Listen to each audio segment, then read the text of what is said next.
To rent or to buy? To rent or to buy? Let's see. If I don't sell a home, then I won't make any money. On the other hand, if I don't be perfectly honest with my clients, I won't make any money either. So the nuts and bolts of it all is, if you have a growing family and want to build equity over time, then buying a home is a great idea. On the other hand, if you just want to impress your friends and family, that impression can easily turn into a depression, especially if you lose your home into foreclosure. So for first-time home buyers, I'd like to offer a few reality checks. Firstly, there's a 9 out of 10 chance that you're not going to find that dream home, like you see on TV. And even if you find it, there is a good chance that you probably couldn't afford it anyway. My advice is always make a checklist of what you need and what you would want. If you get someplace halfway in between there, then you're likely to turn out very happy. Reality check number 2. If you haven't been pre-qualified, you're wasting your time and everyone else's. You see, it's the bank who determines how much you're going to get. And secondly, with the expenses of a down payment, closing costs, and renovations you may need to do, well, at least what you thought you could afford may turn out that you really can't afford it after all. Thirdly, if you bought that really nice home in a really fantastic neighborhood, there's no guarantee that it will increase in value over time.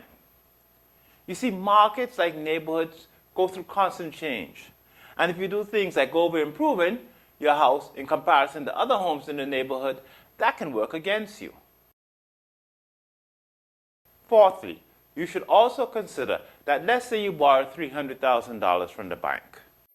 By the time you pay that back, you're probably going to be paying back 2 to 3 times of what you originally borrowed. Getting all that money back plus the money to move, should you have to sell your house, is not really impossible, but highly unlikely. Know the reason why you're purchasing before you purchase. Reality check number 5.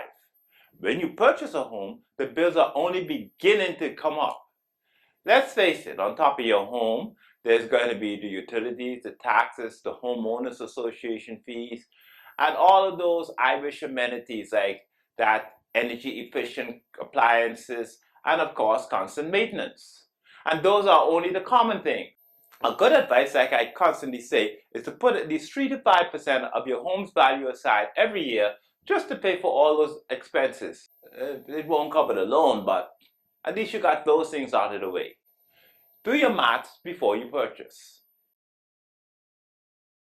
Reality check number 6. Believe it or not, when I first saw my house, I literally hated it. I mean, there were some things I liked, like the landscaping, the vaulted ceilings and so on. But, it really wasn't my kind of house. But because I'm a DIY type of guy, I really saw the potential. The point is that when you see your house for the first time, please, please don't fall in love with it. Look at the potentials. It will not only cost you less, but it'll give you the opportunity to make it what you want it to be.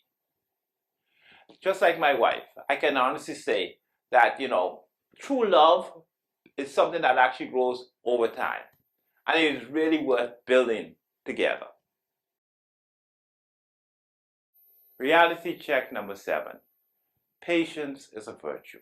Don't rush into anything until you have your checklist where you want it.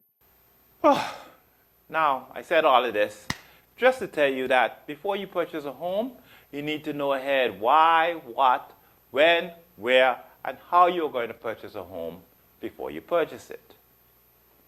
Now that I've completely discouraged you from purchasing a home, do you know anyone who wants to buy a home? Remember, the more you know, the more you are prepared. Whatever your needs are at San Francisco Realty, we got your back. We'll walk you through every step of the way just to find your dream home. I'm Roger DeCarcher. Think about it and stay safe.